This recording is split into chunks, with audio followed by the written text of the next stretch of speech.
Welcome in to another episode of Chiefs Focus Live. We've got a game coming up on Sunday, so we're going to make sure that we talk about that. We're going to talk about the injury report, which is about 4 pages long for the Chargers, as per usual. We're going to talk about the running back room. We're going to go over a little offense and defensive matchups that are coming up against the Chargers. And I guess JP still thinks Travis Kelce is washed. Oh, you're stupid. So we got this one in the show in the background. We got Caleb the professor's here. And now a guy who's excited about Jody Fortson coming into the locker room. It's the old man, JP.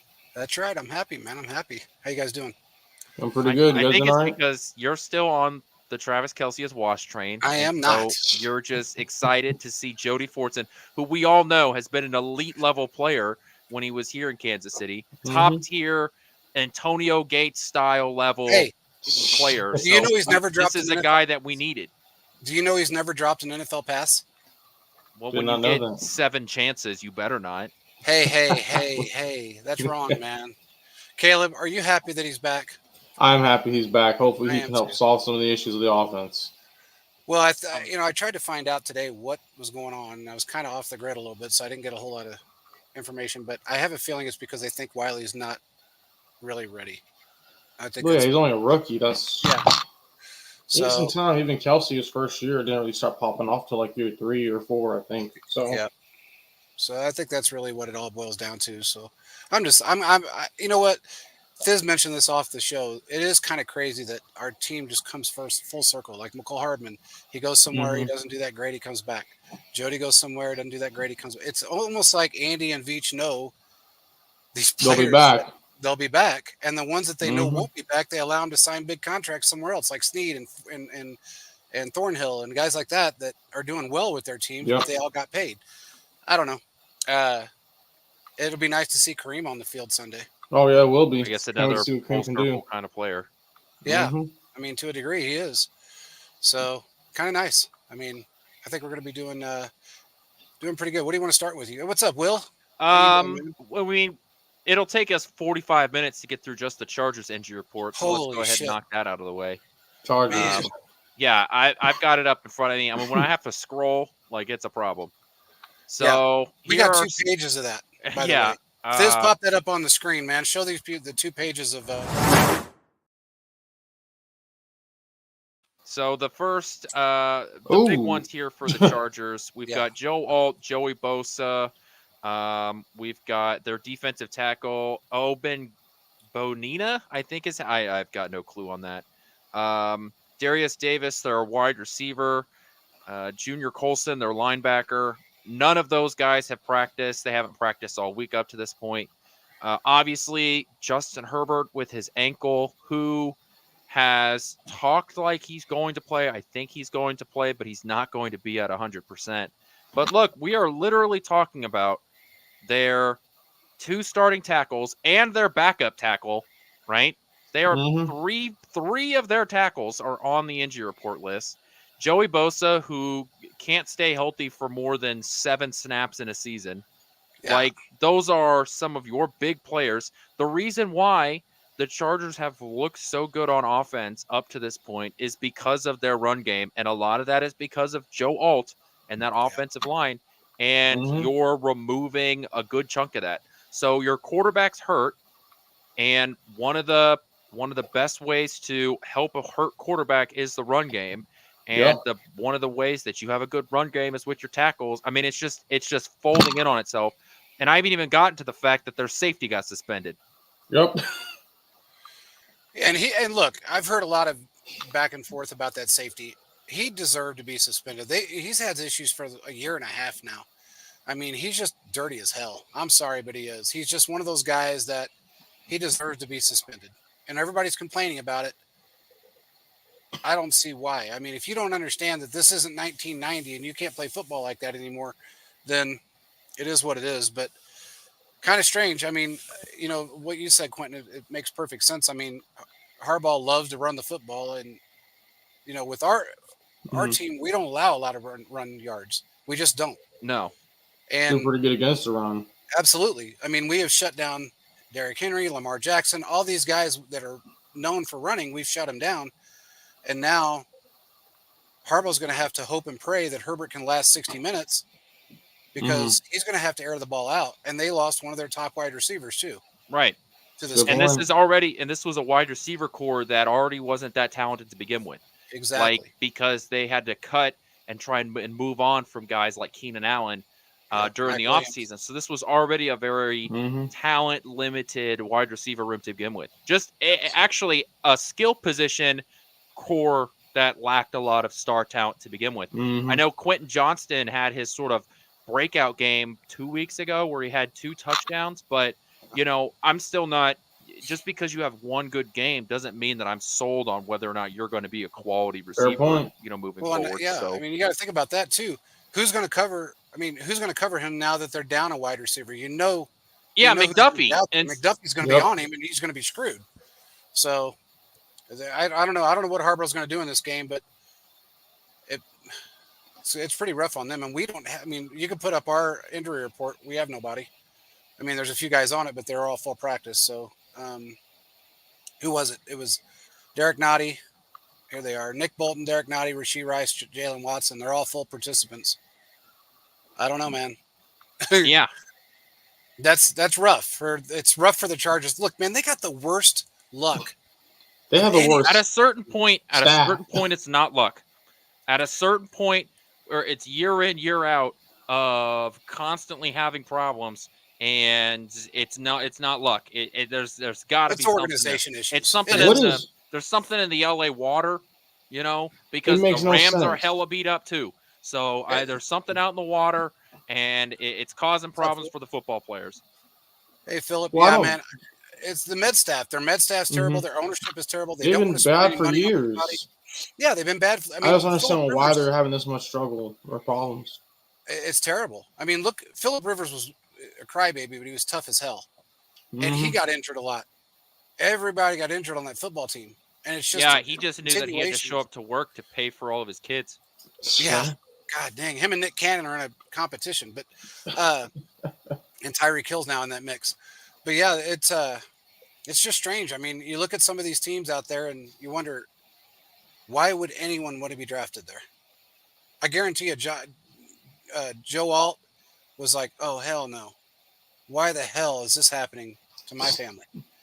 I mean, he was a great player. Played for the Chiefs. Phenomenal player. Really good dude, too. But, God, I could just imagine what he felt like when the Chargers drafted him, his son. So, well, at least he got some first-round money. Yeah, that's about what he got. So, and now he's injured 2 games in. He got injured. And I don't know how long he's going to be out. It's the Chargers medical staff. That's the issue. Absolutely. They're terrible. There's been issues for years. I don't know how. The Chiefs had 1 year where the medical staff was bad. Well, like, they had issues, and after that, it seemed like there have been no issues really like that since. So, yeah, I don't know what's going on or what's happening, but you can't have that continue to happen. No. And it's just hard on the players. It's hard on the organization. It's hard on their 12 fans. It's just tough. I mean, it's tough all the way around. They don't have a big fan base anymore. They kind of got some back this year because of Harbaugh, but I don't even think none of them are sold yet. I mean, none of them are really sold on what's going on. They thought they were, but now that they see that this is like the Marty Ball era of, football for them, I don't think they're very happy about that. Yeah, I wouldn't be that's either. fair. So I don't know. Strange. Moving on. What's next, Quentin? I actually wanted to get into a little conversation about the Kansas City Chiefs defense and their pass rush, as I think it is very relevant to what Kansas City is going to do. And it's a little bit of positive, a little bit of negative. It's that the Kansas City Chiefs are struggling to get pressure from the outside, but are excelling from pressure on the inside. So just looking at the top 20 edge pass rush win rates around the NFL, Kansas City does not have a player in the top 20 in terms on the of outside. Pass rush on the outside, right? Correct. So they don't have Karlaftis or anybody that's lining up on the outside is not in the top 20. However, if you go and look from inside pass rush rate, Tershawn Wharton is ranked 13th, and Chris Jones is ranked in the top 20 as well. So you've got two players that on the inside that are doing a very good job at completing that. And I think Tershawn Wharton has been a very good player this year. And I think that, this is a guy that moving forward, we may need to keep an extra eye out on. I I agree. agree. I think Tershawn Warren has shown us he's been baller since coming out of, I think, Missouri S&T. He's just continued to work week in and week out extremely hard. And I just can't wait to see what he can continue to do. I mean, seeing all the things that have happened, won a couple Silver Bowls, has been a great player, has got some interceptions, some sacks, and some key timing plays. He's coming off the ACL injury. I'm happy with what he's doing. I just can't wait to see him continue to go. But that is concerning that the outside guys, they're not getting as much pressure as they would be in the past. Yeah, I agree. Apparently, during this game, I'm going to change the subject, but apparently there's a bunch of taunting calls in this game going on right now from the refs. They're calling taunting. I guess they must have done it numerous times because J.J. Watt put out a tweet saying these taunting calls are getting out of hand. And then Albert Breer even said the refs making themselves a story tonight. Well, they make themselves a story on every game, so it's not like this is anything new. But I got to be honest. I mean, I've been out of the loop. I don't even know who the hell's playing tonight. I mean, Cowboys, Giants. Oh shit! It's in New York too. In New York. Yeah. You know what? Sadly enough, that game's a toss-up. You don't know who's going to. As bad as the Giants are, I mean, the Cowboys haven't shown any much better. They haven't shown much better. So we'll have to see who ends up winning that game. But anyway, yeah, I agree. Hughes coming back. I think week 6. And he's put out that's early. I feel like. Yeah, that's what he said. Now, whether that's going to happen or not, I don't know. But he's banking on week 6. He even put out after I got that information. He even put out a tweet acting like he was ready to get back in and play. So if he's ready by week 6, that's great. I thought it was probably going to be. Originally he thought he was going to be ready for week 1. Yeah, I'd never believe that. He thought he was going to be ready. Yeah, I kind of thought, if he thought he was going to do it, great. I didn't think Andy would get him in there then. I still have a feeling it's probably between week 8 and week 10 before he comes back. I would say that's a bet, just because of how late it happened in the year. Yep. Yeah. AC championship game right in March. I mean, March, January. It happened so late, and that's such a significant injury. It is. So it's crazy the fact that he didn't even really think he was injured, though. That's the crazy part about it. Adrenaline is a hell of a drug. It is, but damn, man, after you sit for a little while and you're not playing, that pain comes to you and you're not really able to walk. After the game, he walked up. Do I look like I'm injured? He was moving around like he was just fine. He wasn't. I mean, he was in an interview saying, they asked him, are you injured? And he said, do I look like I'm injured? And he was bouncing around on his leg. So I don't think he went out there and played. Yeah, he probably could have. I don't think he even thought he was that injured. So, it just goes to show you that some of these guys, it may not hurt as much as they assume, but the injury is pretty bad. And if you go any further with it, you're done for. He's just a tough dude. I mean, he was a tough guy. I mean, he really is. But whenever he comes back, that's going to change our defensive line. You got to remember, he had 7 sacks in 11 games last year.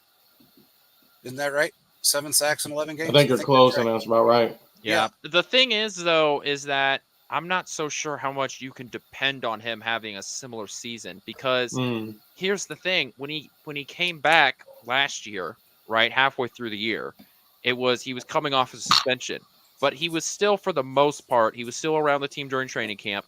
And when you're coming back from suspension, 2 weeks before your suspension is up, you're allowed to be around the team again. So, we're talking about a guy that really just missed the first a month. He wasn't allowed to be around the team for a month. Yeah, that's true. But then he was allowed to be back with the team. You damn well know that when he was, away for his month, he still had the playbook and he was learning stuff and still working out and everything. So when he came back, he was ready to go. Yeah. This time around, he has a playbook and he's in the building and everything, so that might not be a problem. But the fact of the matter is that you don't know what he can physically do. Right, because he may be able to go and hit the sled and to be able to do some swim moves up against a coach that's holding a padded block.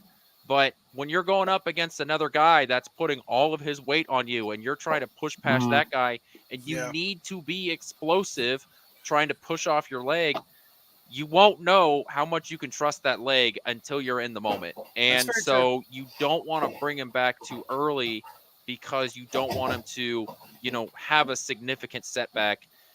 And so you want to be cautious with it, especially because you know that, look, this is a team that doesn't need you for week 7 or 8, right? Yeah. This is Very true. we need you for week 19, 20. Yeah. Okay. Yeah. So I'm concerned that, this isn't going to be an impact guy, up until the very end.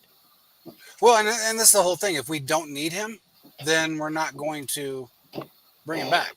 I mean, or he'll be activated, and maybe when he is ready to play, maybe he'll just be eased back in. But I know he's itching to get back out there. Yeah. So, and I do think once he's able and fully healthy, he's going to be an impact player for us. I mean, he I was would last year. hope so. I Yeah. really, honestly, what needs to happen is we need to see some development from FAU. I mean, that's that's fair. That would be a big solution to this problem. Oh, absolutely. I mean, we saw him do that. He had that nice strip sack Yeah. on Kirk Cousins. Now he wasn't blocked at all. He didn't have to do anything. He didn't. I Yeah, mean, he still had to be there, but like that was schemed up perfectly for It him. really was. And so yeah. that was more of a Spag strip sack than it was an FAU strip sack. But still went out there and executed it, and it still made it happen. But I just think that a big solution to this is FAU, and I know just overall the team has struggled. Right? Really, there's no offense, defensive team stat that you could look at and be like, man, this is a good team. Right? There's not one thing the Chiefs are great at right now. The only good thing the Chiefs are great at is winning the games, right? I don't know. They got a pretty damn good secondary, and dude. they're and you could say that they've had a really good they've been really good at stopping the run. So there are you're winning games because you're doing something right. It's not like they're completely blowing everything up. Uh, but there's just nothing that I feel like they're elite at right now, and that'll be something to keep an eye out on. Is this defense going to once again have to carry this team? Is that something that we're going to have to deal with? Are we going to have another year where there's just not a lot of explosiveness off the offensive side, and it's going to take 12, 13, 15 play drives in order to march down the field and score? And if there's, oh yeah, here's the fumble. See what I mean? Like he wasn't even he touched. was wide open. I mean, he just had a free lane. He had nobody was there. But is this going to be another year to where, Kansas City ends up settling for a lot of field goals and you just sort of play through your defense again? I am starting to get that feeling because I'm not noticing a lot of difference between last year's offense and this year's offense. Unfortunately, I think you're right, Quentin, because that's just kind of how the way things are looking at, just due to all the stuff that's happened with the offense. So they're probably going to be able to get you when they need to, but also at the same time, the defense is good. Why try to put your guys out there and risk injury when you know you can save them for the right time? Andy Reid don't like to show stuff till the end of the weeks. As you know this, JP, we've talked about this before. Andy Reid does not like to show much. So this just tells me he's probably going to do the same thing the last year, then in the playoffs, then they'll unleash when they need to. I think, this is kind of what we talked about on Tuesday, and I was frustrated as hell with this Travis Kelce situation because, again, there was 4 or 5 times so far that Kelsey's been standing out in the field with his hands up in the air saying, hey, I'm right here, and he's not even looked at. But that's fair. If, everybody tends to think that Andy kind of schemed it this way for, Kelsey to be a decoy and blah, blah, blah, and that's fine and dandy, but that was also when you had Brown that was going to be involved in the game, and he's not. Yeah. And Pacheco's not involved in the game anymore. So you have to utilize Kelsey because he's still a very viable player. And that's what I was getting at Tuesday. This offense could actually be a lot more explosive and have more big plays right now, other than 2 20-yard passes in 3 games, if they would utilize the man a little bit more. Yeah. It's That's crazy to me that, the narrative has already flipped on this offense, right? And I think a lot of that is simply that Hollywood Brown isn't a part of this offense. I mean, the entire offseason heading into, all the way up until he got hurt in the first week of training camp of preseason, the conversations about this is look at the weapons on this team. Rice is your 1, Brown is your 2, right? And that's your 1 and 2 wide receiver room. Xavier Worthy is the sprinkles on top of this Sunday that is going to be this offense, right? Anything you get from him is just going to be bonus. And then we know what Travis Kelce is. And unfortunately, we're in a position now to where that's been all sorts of screwed up. And then you compound that with the fact that now you are going after a rookie running back is once again taking the bell cow for this offense. And there's just a lot of uncertainty that has come up for this offense early on. And one thing that is really starting to frustrate me about this offense is I feel like there's been a lot of times, and this is completely anecdotal, so this could be totally wrong. But I do feel like when it's 2nd and 3, man, the Chiefs love throwing a 4-yard slant route. I know. You know, when it's 2nd and 2, 2nd and 1, you know, even like a 2nd and 5. Kansas City loves throwing the ball 1 yard, 1 yard past the sticks. And it's like, that's your opportunity to throw the ball down the field. If you run the ball on 1st down and you get 7 yards, reward yourself with that 7 yards by taking a shot downfield, because I feel confident in the fact that you can get 4 yards on one play. You know, you don't need to take 2 attempts to get 4 yards to get a 1st down. Take a shot down the field. Put pressure on the defense because you have Patrick Mahomes. The pressure will always be on the defense. So keep the pressure on them. You know, throw the ball deep down. I'm not saying that you got to throw an 80-yard bomb down there, but this like intermediate stuff just seems to be gone from the offense. And that's exactly. I mean, last year, Justin Watson was like a big part of that intermediate. You know, those 15-yard plays just don't seem to exist. That worked out great, and they're not. We've had one with him this year. One. You know, so it's been really difficult to watch this offense sputter when they have the opportunity and the players that would actually execute the plays. And I know they thought they could stick with that same game plan, and maybe it'll change. Maybe it'll change this week. We don't know. I mean, they're playing a really beat up football team, and this may be the opportunity. Like, you know, maybe they'll get their momentum back. Maybe Andy will see something and try some stuff with a beat up football team that he couldn't try with the other 3 teams. You know, we don't know yet. So yeah, my big thing is just that it's 2nd and 3. Could you throw the ball 12 yards down the field, please? Exactly. Yeah. And I know the screen passes haven't worked for us in the past over the last few years, couple of years especially. You know, you had Tony trying it. It didn't work out. He just didn't know what the fuck he was doing. Then, you know, we didn't have another player that could do it, that was fast enough. Worthy has been able to make those screen passes actually work because of his speed. I get Andy wants to do that stuff, but Patrick wanted the speed on this team because he wanted to get back to what he used to do. And that's throwing those deep passes, getting on and off the field fairly quick, scoring quickly. He's not been able to do that. And I know it's frustrating him. You can see it on his face during the games, and you can actually see it in his play. And that's frustrating for him. I know it's frustrating that they're not utilizing Kelce as much, because that's really a game changer. Utilizing Kelce as a game changer. I get you want to, I guess, use him for a decoy and see what these other guys can do. It's time now to where Kelce needs to be utilized more. It's that. I agree. Phil says that's why you bring guys like Juju, Kareem. I get that, but Kareem is just now coming in, and he said Kelce just needs 2 more yards. I know, after the catch to pass LaDainian Tomlinson, that's pretty damn strong. 6 most yards after the catch in a career. That's pretty good. 2 yards is all he needs. I'm sure he'll get that this week. I have no doubt he'll get that. But I don't know, man. It's just frustrating to watch Kelce be frustrated, Mahomes be frustrated, and they have to squeak out these wins when they could easily they could have easily won last week by 2 touchdowns. Yeah. Do it. He said, not while Jody's there. Jeez. Oh, boy, here it goes. But yeah, I mean, I don't know, man. Maybe they'll switch it up. Maybe Andy's finally seen enough and said, okay, we need to start utilizing him. You hear all these scenarios out there.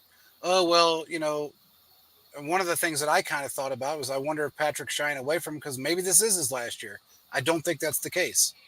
I talked to a few people. I don't think that's it. I think they really wanted to try and get everyone else involved, use Kelsey as a decoy for a while, and then get him more involved later on in the season. Well, what's interesting is that Kelsey is saying that he doesn't care about stats. He wants to win. So you realize that's his role for right now. I mean, I don't see an issue or problem. Point, yeah. And only people complaining are fantasy. People playing fantasy. Yeah. It's luck. Yeah. So honestly, I don't care that Travis Kelce is or isn't involved in the offense. That doesn't bother me because, as a fan, I'm a lot like that. It's just that, like, when my biggest problem is that I'm watching this offense and I'm saying, hey, there's no intermediate game in this offense. Why don't we get the guy that in my lifetime has been the best at the intermediate game involved in the offense? Yeah. And so that's my problem. It's not that, hey, Travis Kelce isn't scoring touchdowns for my fantasy team. My problem is, man, we're missing the 15-yard, over the middle route. That's not a part of this offense.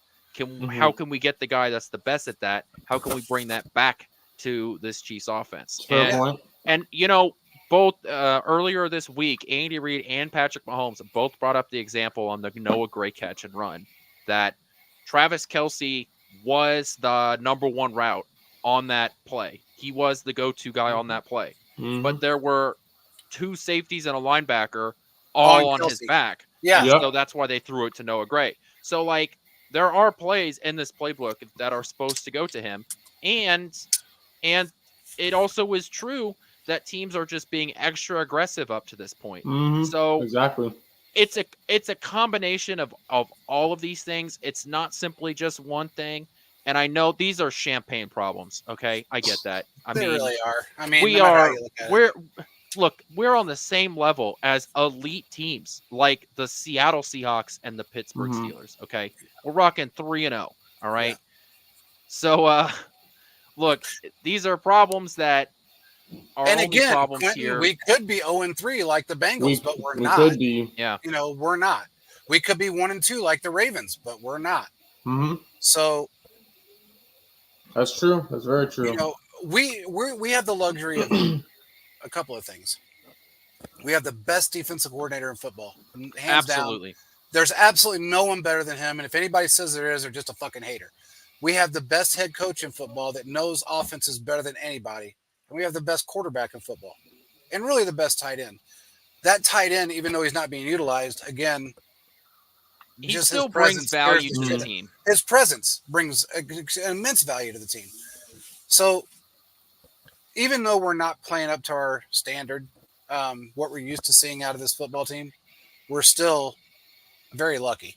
Yeah. I mean, we're very lucky. So they haven't put their best game, they're still beating people. Oh, so, I mean, look, and we talked about this on Tuesday. How many, other than really week 3, how many blitzes have you seen out of Spags? Which is not normal. He's always blitzing.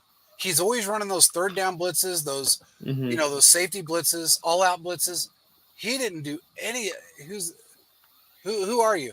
I don't know who you are. He said Patrick needs to face a real defense. That's funny. Okay.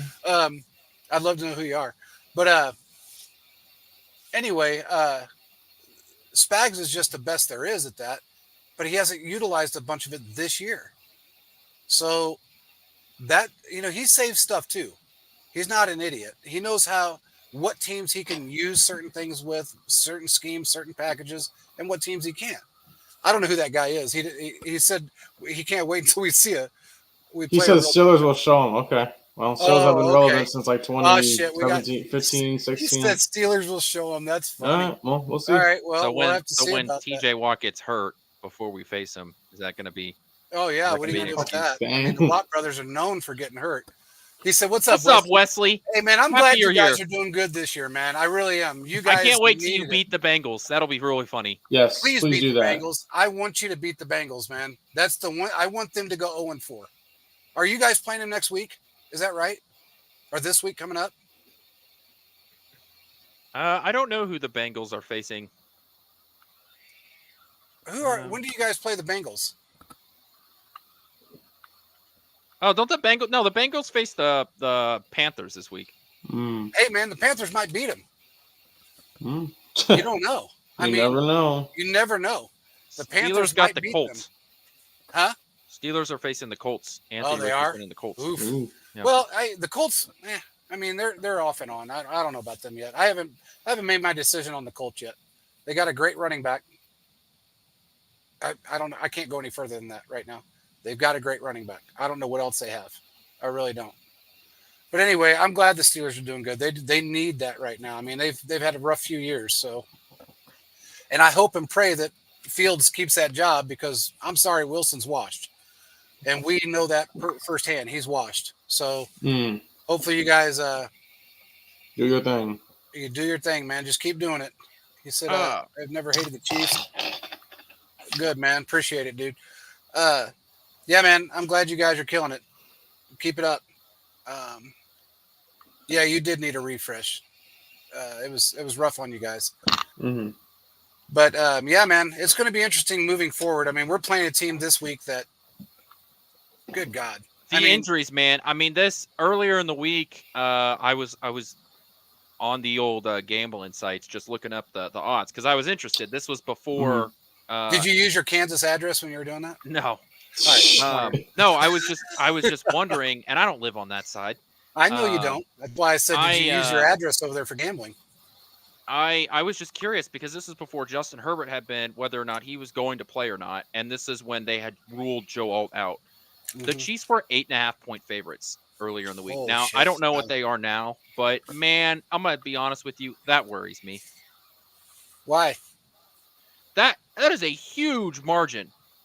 Yeah, but that's a really beat up football team. I mean, Herbert, even if he plays, look, he has, without Alt in there, that leaves him a little more exposed. They're playing a rookie in that position, if I'm not mistaken. Wouldn't be the first time Spurs have to do that. Yeah. Yeah. What I heard was they're playing a different rookie in that position. And if that's what they're doing, Herbert's going to be exposed. That's when Spags dials up the blitzes a little bit more. So depending on where you go, it's still sitting at 7.5, 8, 8.5, depending on which book you're looking at. That is over a touchdown victory. Man, what does MGM got it at? That's the one that you really got to watch. BetMGM has got it 7.5. There you go. Then okay. I would stick with them more than anybody right now, just because they're not sponsored. Yeah, not sponsored by them at all, by the way. But they're just pretty accurate about that stuff. But that worries me, man. Why? Because first of all, underdogs this year have not only been covering, but they've been outright winning. So this NFL year has already been really weird. But also, it's just like Kansas City against a divisional opponent, especially the Chargers, like that. I cannot see this game being more than a touchdown victory. I can't see it. Well, he said y'all gonna have to blow the Chargers out. No Arrow or Herbert, Herbert might play. It's a divisional game. It's always close. Yeah, with Herbert, dude, in divisional game, it's always close, no matter what. We've played the Raiders. I mean, hell, we lost to the Raiders last year. We lost to the Broncos last year. That was like gut wrenching, but it's always close with those guys. And Herbert, if he plays, he's going to do everything he can. Yeah. To stay in that game. He's a tough ass quarterback, and he's a good quarterback, and he knows us. He hates to lose to the Chiefs, and I don't blame him. I mean, in his career, I think he's got one. He's only beaten us 1 or 2 times. Yeah, I mean, yeah, and right, man, he's played his best against us when he's hurt. You remember when we broke his ribs? Yeah, he broke his ribs at Arrowhead, and he's still just killed it. Yeah, still slinging it out there, man. I remember because he was like, after he would throw the ball, he was like ripping his side. Yeah, man. I mean, that's hard to do. I don't know. It's hard to win a divisional game no matter how bad the teams are. And everybody says, "Oh, you got a weak division." That's very true, but you're still playing a divisional team, and they know you better than anybody in the NFL. So, regardless of what anybody wants to think, it's still going to be a tough game. I can see us winning by a touchdown, maybe more, but that also constitutes everybody being involved. And I mean, everybody has to be involved. Kelsey's got to be involved. Everybody's going to be like there and present.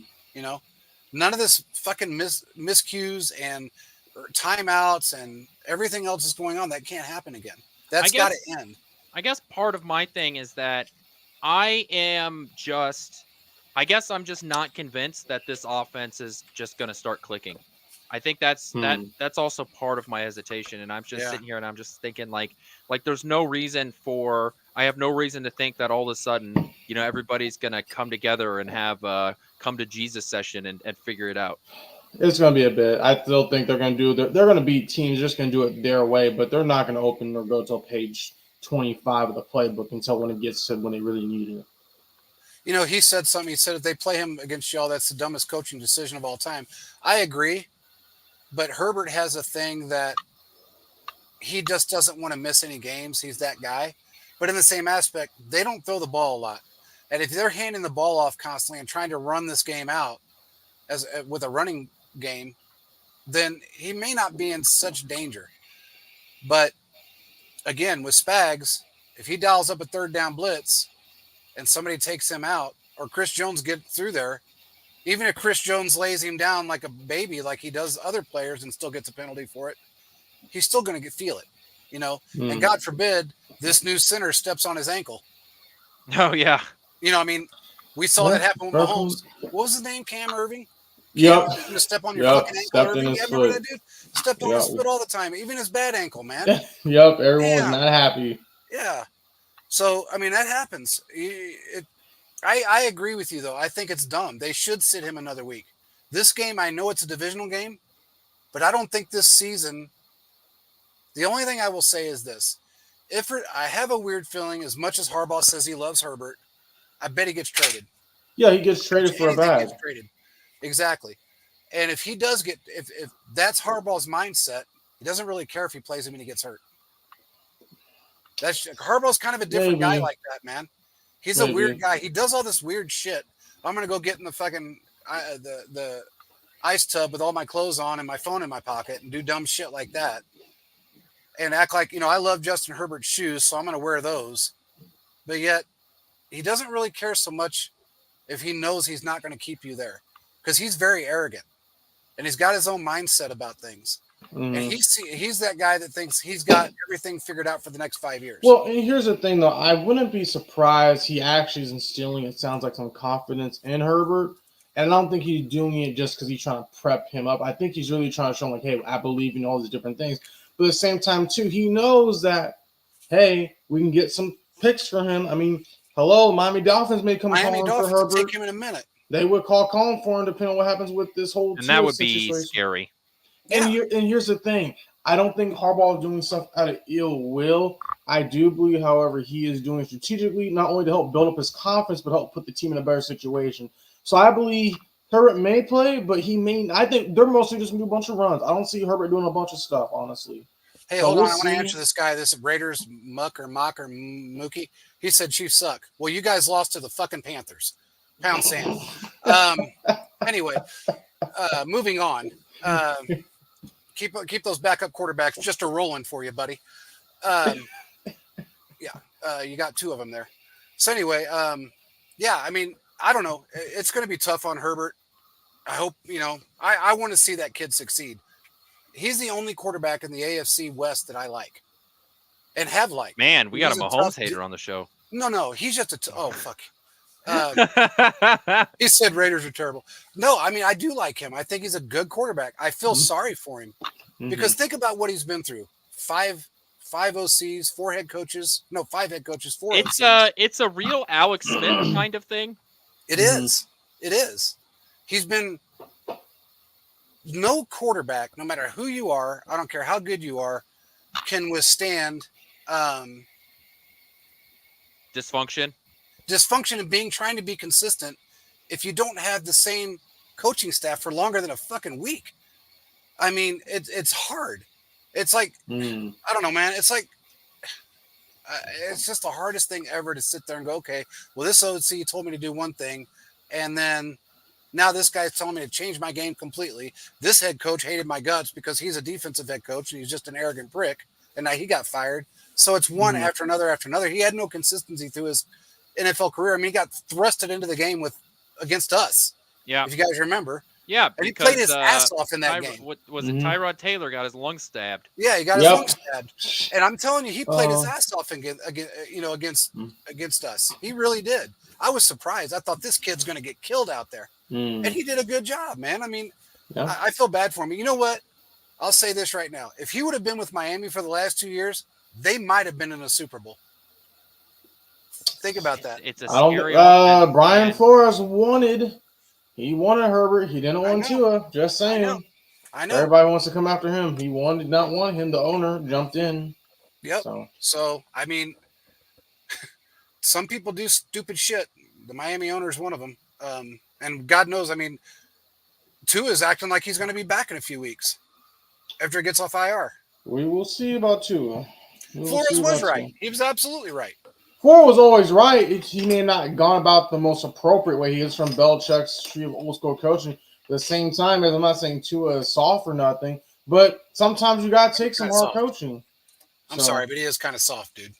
Well, according to him, people have said that he's gone fire right back at him. Which, hey, I'm not saying he's not soft. I'm not saying he's soft, but sometimes hard coaching happens, and that's what the Belichick coaching tree. He learned from Bill Parcells and all these other guys. Hard coaching. Mike McDaniel, who's the coach for the Josh McDaniels? No, who's the coach for the Dolphins? What's his name? Oh, McDaniels. McDaniels. Yeah. He's not. I mean, he'll probably get on you, but he's kind of more of that player coach. And yeah, he is. Flores is like, no, you making this money, you gonna work. We're gonna figure out a way. I'm gonna call you out. So I mean, different eras of coaching style, but it speaks to volumes that the defensive team with the Vikings love him. So. Yeah, I agree. I mean, Tua is a good. I had high hopes for that kid when he came into school or came out of college. I did have high hopes for him, and I thought he'd actually make it in this league. But he's so injury prone, man, and he crumbles. I mean, it's like watching Bo Nix when he got sacked by what's his face's shadow, T.J. Watt's shadow.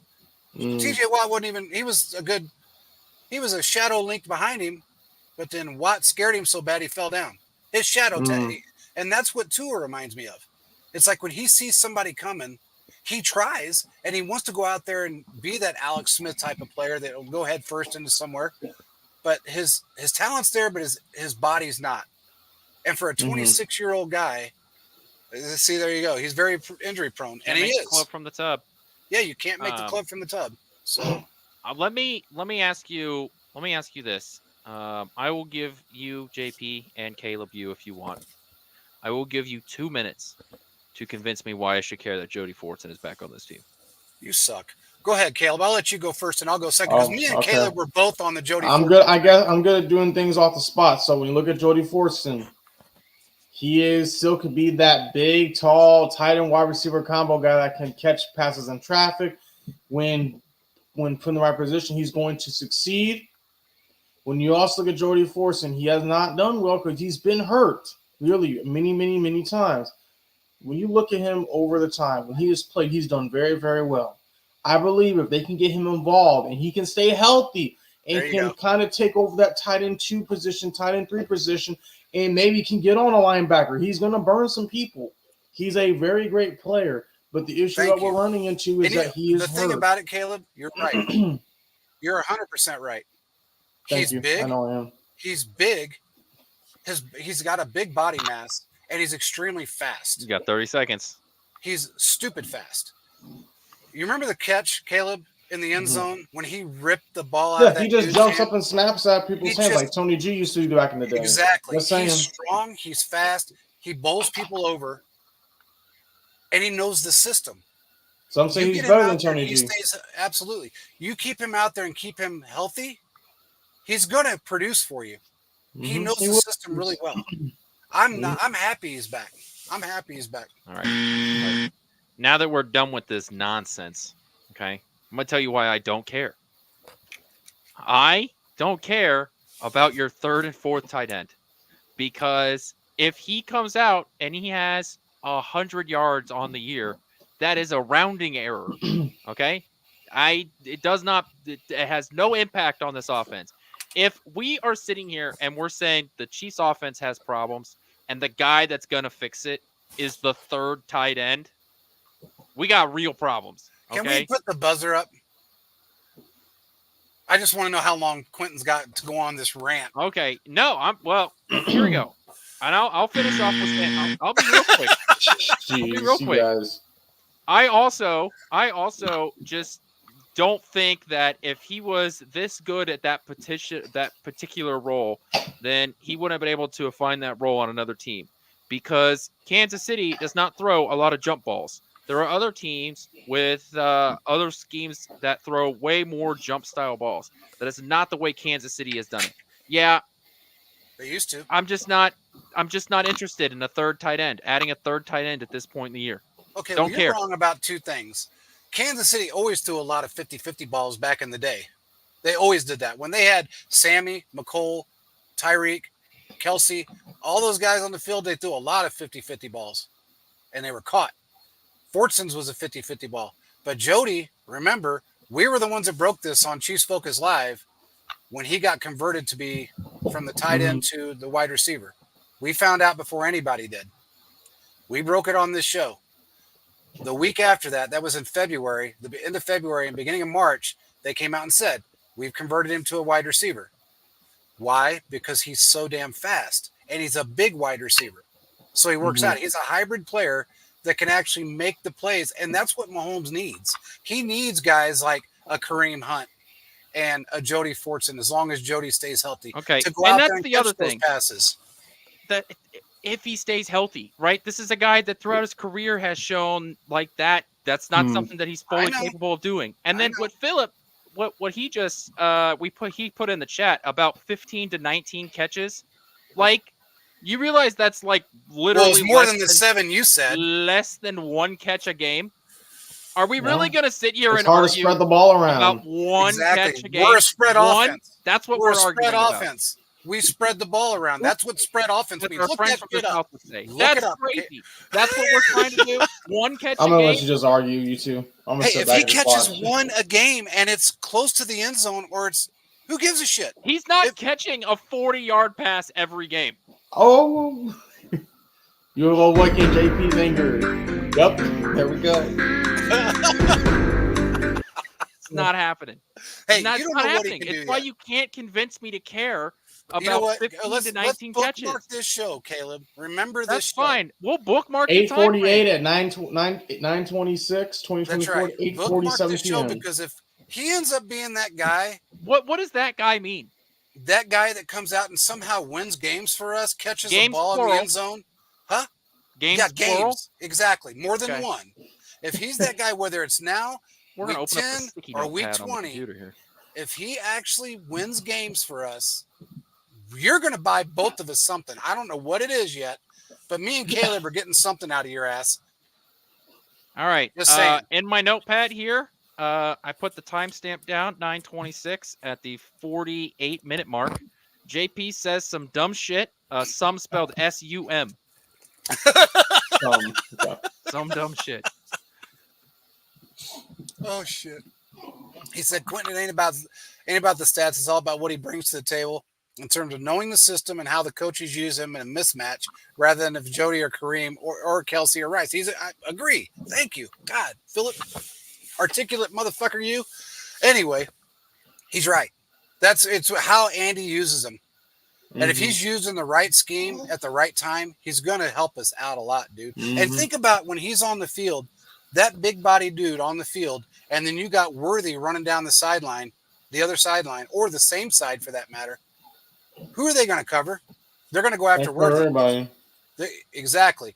They're going to try and go after Worthy, and that's when he goes up and takes down a safety and snags a ball out of the sky. I feel like once every 3 months we get into one of these arguments, JP. Absolutely. We about how there's some fringe player that you think is and you've been wrong almost every time. And I continue to be right about it. You were wrong almost every time. No, I'm not. Oh, you were. Hey, wait a minute. Hold on. Who was it that Caleb, correct? Who was it? You know who it was. Who was the wide receiver last year that, I think it was a safety, or there was a defensive player too. but there was a wide receiver that Caleb or Quentin just said, I am not going to believe in this guy until I see it. I knew who it was. We talked about this. Let's go back to I just March. need to say the Rock. Let's just go back to March of 2023. And Caleb, myself, and I believe Philip even said it. Me and Philip are right there on the cusp. We said that Rashee Rice would get about 900 yards, if not more. You did. I think I hold on. I'm not done. And I remember Quentin specifically saying, if he gets 250, that's good. How many? No, Craig, you did say that. You absolutely go back and find the show. But my point was for that because that's missing context. I said I didn't think that the opportunities were going to be there, right? That was my point. Was that a rookie wide receiver in an Andy Reid system just doesn't get those opportunities, and but he did because the wide receiver room was garbage city. But it doesn't matter. How many yards did he get last year? 948. It was right under 1,000. 948 yards, and I think interesting 9 or 10 touchdowns, if I'm not mistaken. But I can't remember exactly the touchdowns. That's a lot for 250. That's 250 times 3. Yeah, I know. 250 times 3 almost. I mean, that's insane. 3 or 4. Woo! But anyway, Ryan, I remember. This is the exact I digress. Conversation that we have about Ross that you wanted to have, where you told me that Ross is a damn good player, and they're not using him. You swore up and down about how he was going to be an impact player, and the guy bought a cup of coffee, and that was it. All right, let's get the score predictions. We're just going to loops the rest of the night. Anyway, I'm thinking 19-24 Chiefs. It's going to be Kansas City will be in control. 19 because they're going to try and go for a 2-point conversion, and they're going to fail. Mm-hmm. I'm going to say 27-22 Chiefs. You guys are giving them no points at all against a beat-up-ass football team. I've seen enough Chiefs games to know what's going to happen. Yeah. I'm going to give it I'm going to say 28-17 Chiefs. So you've got them covering the almost double-digit spread then. I do. I mean, this team is beat up. I hope you're right. Look, the team is beat up, and I think this is the game that maybe Andy gives them a little bit more leeway because they really don't have a team to go against. So maybe gives them a little more leeway and lets them utilize some of the players more. And Kelsey's right at that cusp of breaking a couple of records. So and he doesn't need a whole lot to do it. I have a feeling they're going to win by 10, minimum of 10, maybe 11, but 28-17 is what I'm going with. Okay. Before we sign off, I would like to point out that the Twins are currently losing to the Miami Marlins. With the Royals win earlier today, the magic number is 2. The Royals need to have they need to either win twice, or the Twins need to lose twice, or some combination of the two for the Royals to make the playoffs. So it's almost all but guaranteed that the Royals are going to the playoffs. That's and awesome. The playoffs start on Tuesday. Good. So the hunt for Blue October is back. It is it's awesome to have. 7 years? 9. 9 years, yeah. Yeah. Now the hurricane that is currently hitting the southeast East Coast is throwing a wrench into all of this. And I know, there are more important things than baseball right now for all those people that are dealing with all of that. But they were supposed to go to Atlanta for a Friday, Saturday, Sunday series against the Braves. I don't think that's going to happen. So it's going to be real interesting to see how baseball handles all this. But the Royals swept the Nationals today and are 2 games away from clinching a wild card spot. Yep. Mm-hmm. That's awesome. Well, we will talk to you guys after the game on Sunday. Yep. And hopefully we got a nice, pretty victory staring us in the face, and we'll be 4-0. With that being said, we will talk to you guys again on Sunday. Peace out, everybody.